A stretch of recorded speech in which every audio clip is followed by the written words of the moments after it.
घोड़े के पास जाना, उसके कान में मैं एक मंत्र बोल देना, घोड़ा उस बंधन से आज़ाद हो जाएगा। और उस चिड़िया के पास जाना और बोलना, चिड़िया तुझे साधु बाबा ने बुलाया है। चिड़िया वहाँ से आज़ाद हो जाएगी। अब तू आराम से यहाँ से चला जा, तुझे वो चुड़ैल कभी परेशान करने नहीं आएगी। और तू बहुत नेक इंसान है। तेरी बीवी बहुत लालची है। अपनी बीवी के ऊपर मैं एक जड़ी बूटी दे रहा हूँ, उसे सर पर 3 बार घुमा देना, तेरी बीवी तेरी बात मानने लगेगी। और हाँ, चुड़ैल वहाँ से गायब हो जाएगी। उसके बाद वहाँ एक चिराग प्रकट होगा, उस चिराग को अपने घर ले आना और उसे घिसना, उसके अंदर से एक जिन निकलेगा, उससे जो तू चाहे वो मांग लेना। अब तू यहाँ से चला जा, मेरी पूजा का टाइम हो रहा है। इतना बोलकर साधु बाबा गायब हो जाते हैं। राजू वहां से चल देता है और चूहा भी चला जाता है। राजू वही घने जंगल में होकर वापस आ रहा था। चलते चलते मन में बहुत खुश था और घोड़े बादल के बारे में सोच रहा था। बादल के कान में मंत्र बोल दूंगा। तभी बादल के पास पहुंच जाता है और बादल के कान में मंत्र बोल देता है। घोड़ा आज़ाद हो जाता है। बादल बहुत खुश हो जाता है और राजू के साथ चल देता है।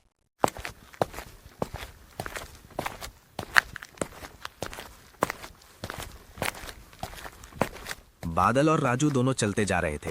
चलते चलते राजू बादल से बोलता है, बादल भाई, पहले अपने दोनों चिड़िया बहन को बचाएंगे। चिड़िया बहन को 2 साल हो गए हैं उसे पेड़ पर कैद हुए, मुझे उसका दुख देखा नहीं जाता।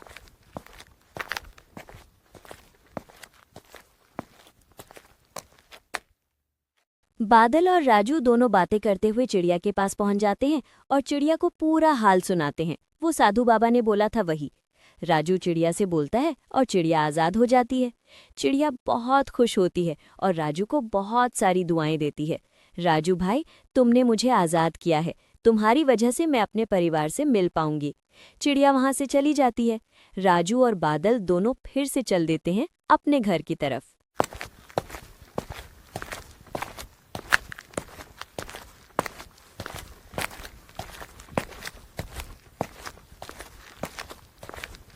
रंजना, ओ रंजना, देखो मैं आ गया।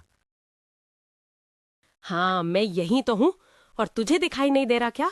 ना कमाऊ के साथ साथ कहीं अंधे तो नहीं हो? और सब बातों को छोड़ ये बता, साधु बाबा मिले या नहीं? उस चुड़ैल का कुली उपाय हुआ या नहीं? नहीं हुआ हो तो बता दे, मैं मायके चली जाती हूँ। तेरे रोज रोज ना कमाने की वजह से मैं परेशान हो गई हूँ।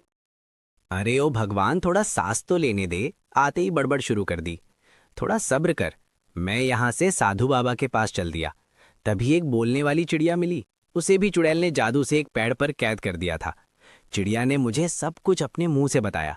फिर मैं आगे चल दिया। थोड़ी दूर चला, जैसे ही मुझे ये घोड़ा मिला।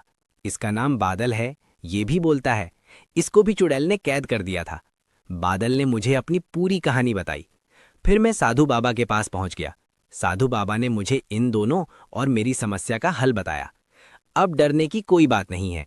आज रात को हम दोनों मंदिर में प्रार्थना करेंगे और कल सुबह मैं और बादल मंदिर की मिट्टी लेकर जाएंगे और चुड़ैल पर फेंक देंगे। तभी चुड़ैल गायब हो जाएगी। राजू ने पूरी बात अपनी बीवी रंजना को बताई। उसके बाद राजू ने ध्यान आया और साधु बाबा ने जो मिट्टी दी थी उसे अपनी बीवी के सर पे घुमा दी। थोड़ी देर में उसकी बीवी की बोली बदल गई। फिर घोड़े को बाहर खड़ा कर अंदर चले जाते हैं। सुनो जी, मुझे आपकी बहुत चिंता हो रही थी और मन ही मन में बहुत डर रही थी। पता नहीं मेरे पति कोई मुसीबत में ना फंस जाए। अब मुझे थोड़ा सुकून मिला है जब तुम लौट आए तब। अब हम दोनों एक साथ रहेंगे और कभी झगड़ा नहीं करेंगे। आप जैसे भी रूखी सूखी दोगे मैं खा लिया करूंगे। चलो अब मंदिर चलते हैं दोनों, भगवान से प्रार्थना करेंगे और सुबह होते ही तुम चले जाना जंगल और उसे चुड़ैल से छुटकारा पाना। भगवान सब ठीक करेंगे। रंजना की बातें सुनकर राजू मन ही मन बहुत खुश हो रहा था। फिर दोनों मंदिर चले जाते हैं। मंदिर में बैठकर पूरी रात प्रार्थना करते हैं। राजू की बीवी बहुत सुधर गई थी। साधु बाबा ने मिट्टी दी थी, उससे रंजना में बहुत सुधार आया और राजू भी बहुत खुश नजर आ रहा था। रंजना, अब तुम घर चली जाओ। बादल को पानी पिला देना। मैं जा रहा हूँ उस चुड़ैल से हिसाब क्लियर करने। मुझे आते में थोड़ी देर हो जाएगी, तुम घबराना मत। इतना कहकर राजू जंगल की तरफ चल देता है। वहां जंगल पहुंच जाता है।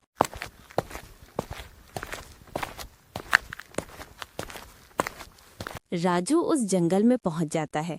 चुड़ैल उसे देखकर खुश हो जाती है और बोलती है, राजू, तू आ गया।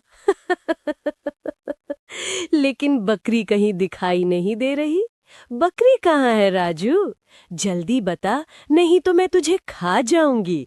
तू पहले ही बहुत लेट आया है। बोल, जल्दी बोल, मेरा पेट भूख के मारे दर्द कर रहा है। सुन चुड़ैल, अब मैं तुझसे नहीं डरता और मैं कोई बकरी नहीं लाया तेरे लिए, लेकिन एक चीज तेरे लिए लाया हूँ। ये ले। राजू ने साधु बाबा की भभूत चुड़ैल पर फेंक दी। चुड़ैल वहीं मर गई। फिर राजू वापस चल देता है। तभी राजू को साधु बाबा की कही बात याद आती है। राजू वापस आता है। चुड़ैल वहां से गायब हो गई और वहां एक चिराग रखा हुआ देखता है। राजू वहां से चिराग लेकर अपने घर लौट आता है। रंजना, मैंने चुड़ैल को मार दिया और देखो मैं क्या लाया हूँ। मुझे साधु बाबा ने बोला था चुड़ैल मर जाएगी तब एक चिराग प्रकट होगा, और वही हुआ। चुड़ैल मरी, चिराग प्रकट हो गया। अब हम ये चिराग से बहुत पैसे वाले हो जाएंगे। सुनो जी, मुझे कुछ समझ में नहीं आ रहा है। भला कोई एक छोटे से चिराग से कोई पैसे वाला कैसे बन सकता है? वैसे मुझे पैसे से कोई मतलब नहीं है, मुझे बस तुम सही सलामत चाहिए। चुड़ैल से आपकी और मेरी जान बच गई, यही मुझे काफी है। रंजना की बात खत्म हुई जैसे ही राजू चिराग घिसने लगता है। राजू चिराग को घिस रहा, तभी चिराग से जिन निकल आता है। जिन बोलता है, क्या हुक्म है मेरे आका? जल्दी मुझे हुक्म दे मेरे आका, नहीं तो मैं तुम दोनों को गायब कर दूंगा। अरे जिन बाबा, नाराज मत हो, मुझे कुछ पैसों की जरूरत है। मेरे घर में बहुत तंगी है। हम दोनों मियाँ बीवी 4-4 दिन तक भूखे रहते हैं, और थोड़ा खाने का इंतजाम भी हो जाए तो बहुत अच्छा होगा। ठीक है, मैं तुम लोगों के लिए खाना और पैसे लेकर आता हूं। तुम मेरा बस इंतजार करो। मैं यूं गया और यूं आया। तभी जिन उनके खाने का सामान लेने चले जाता है और कुछ पैसे भी। राजू और रंजना दोनों आराम से सो जाते हैं। 2 दिन से कोई सोया नहीं था तो थके हारे थे। राजू और उसकी बीवी रंजना दोनों आराम से सो रहे थे। तभी जिन आ जाता है। वह खाने का सामान और सोना चांदी लेकर आया था। तभी जिन बोलता है, आका, ओ आका, मैं आ गया और आपके खाने का और पैसों का इंतजाम करके ले आया हूं। आका, ओ आका, अब मुझे कोई दूसरा काम बताओ, नहीं तो मैं तुम दोनों को गायब कर दूंगा। जल्दी बताओ, अब मैं तुम्हें क्या ला कर दूं? जिन इतना बोल ही रहा था कि साधु बाबा वहां प्रकट हो जाते हैं और जिन को बोलते हैं, जिन, अब तू एक चलनी ले और समुद्र से उसमें पानी भर कर ला, और उस चलनी के छेद बंद मत करना। इतना सुनकर जिन चला जाता है और बोलकर जाता है, मेरी जरूरत पड़े तो चिराग को घिस देना, मैं आ जाऊंगा। उसके बाद राजू और रंजना दोनों साधु बाबा को प्रणाम करते हैं। साधु बाबा उनको जिन का इलाज बताते हैं। जब तुम्हें जरूरत हो तो जिन को चिराग घिसकर बुला लिया करो। काम पूरा होने के बाद उसे एक चलनी देकर समुद्र से पानी लाने के लिए भेज दिया करो, और तुम दोनों सदा सुखी रहो, बोलकर साधु बाबा अपनी गुफा की तरफ चल देते हैं। हमारी कहानी यहीं खत्म होती है दोस्तों। हमारा चैनल नया है, हमें आपके लाइक की बहुत ज़रूरत है। लाइक सब्सक्राइब करने से आपका कुछ नहीं जाएगा, हमारा चैनल थोड़ा आगे बढ़ जाएगा। इससे भी मज़ेदार कहानी हम आपको दिखाएंगे। धन्यवाद।